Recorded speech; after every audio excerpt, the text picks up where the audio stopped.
Hello, I'm Peter Henke, the Vice Chair for this year's Vascular Discovery 2025. And I have the moderators that just completed the session, Translational Studies in Vascular Disease, Dr. Kevin Southerland from Duke University and Dr. Jean Ruddy from Medical University of South Carolina. We heard some really fascinating invited talks as well as 4 state-of-the-art abstracts, and kind of encapsulated 2 themes. One is kind of advanced genetic analysis of some common and some less common diseases, and ultimately getting to ways to alter that disease process. And then secondly, some novel methods to deliver therapeutics for, again, some common and less common diseases. So with that, I'll turn it over to my co-moderators here.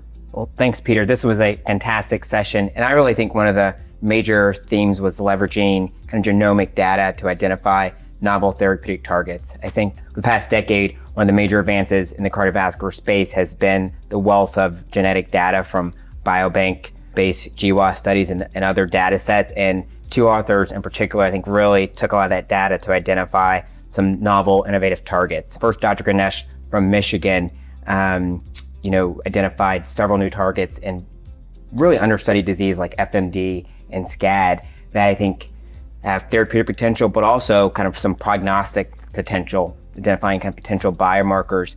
And then one of the most innovative studies of the session was from Dr. Dane at UT Southwestern, where she identified a causal variant and then did CRISPR gene editing to reverse a really severe phenotype of thoracic aortic aneurysms. So I thought that was really fantastic. Yeah, I agree. And I think FMD is common, and it's certainly associated with high blood pressure, dissections, and those type of diseases. And one of the more feared is the spontaneous coronary artery dissection, for which this is a variant of that. So she really described some new pathways and genetics that may influence this disease process. So ultimately, I think part of her conclusions were to develop or contribute to a polygenic risk score model. So again, some real potential ways to identify and then hopefully treat the disease too. So I agree. Jean? And the whole session really was about translation. This is such a great meeting where we bring together cardiologists, as well as vascular surgeons, vascular biologists to pull together to understand not only how we explore the different disease processes, but then treat. And I thought this particular session brought in some interesting treatment modalities, everything from the PCSK9 inhibitors and applying those to abdominal aortic aneurysm in an animal model from the group at Florida, wherein they were really able to demonstrate significant changes in their aneurysm progression, and then bringing that forward through cell therapy with Dr. Heckman and her work with the lymphatic endothelial cells, and then beyond that into the delivery of the extracellular vesicles, as we heard from Dr. Lee and his work with VEGF. And so I think all of those translational studies are really demonstrating opportunities for investigators to move into the treatment space with some established techniques as well as developing new techniques.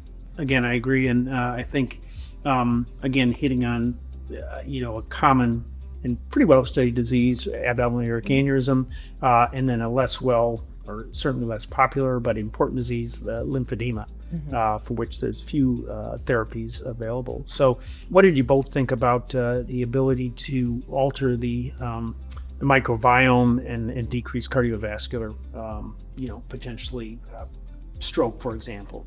No, I thought that was a very novel study. I think there's not a lot of literature on kind of the gut cardiovascular axis, and I think it's manipulating bacteria in the gut. I think is a really promising therapeutic strategy. It'd be interesting to see how they're going to translate that forward. And I wonder if it's applicable in other cardiovascular phenotypes, not just cerebrovascular. Right. Yeah, I think that's an untapped or early field in which there's biologics that can maybe alter that without toxic side effects.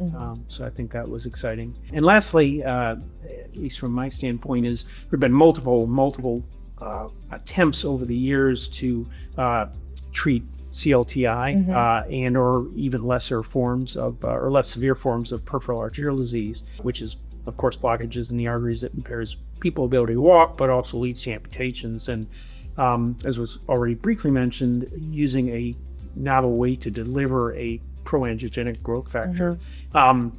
Is your take on that, and both of you, that this may allow that to be successful? Because every other route they've tried, trials have not come to fruition. Yes, I thought that was the first thing that came to my mind as well, that this new delivery may very well allow for early disease treatment as well as the late stage diseases when we're seeing non-reconstructible changes in the vasculature. It'll be exciting to see where Dr. Lee can take that. And I also thought it was interesting he was applying it to coronary disease. And just to add on that, Peter, I think, as you know, 10% of CLTI patients are kind of have a desert foot or have no surgical option. So I think there's a immediate patient population that will benefit from this therapy. When I took away from it was not so much the actual target that he was using, but the platform to be able to deliver therapies. I think that's going to be really promising as other investigators develop maybe some other molecular targets, but having that approach or strategy to deliver a therapy to the limb. I agree that, and I think one of the other themes with this session was the work that goes into perfecting or getting these to a point where they then can go on to be translated. For example, again, getting back to the iPSCs and the ability to make them into lymphatic endothelial cells compared to thus defined ones. So. Well, great. I thought it was again a really outstanding session. We had excellent audience engagement as well, and good questions, and I think it's an exciting place to be, and of course, Vascular Discovery is a place where you learn that. Thank you.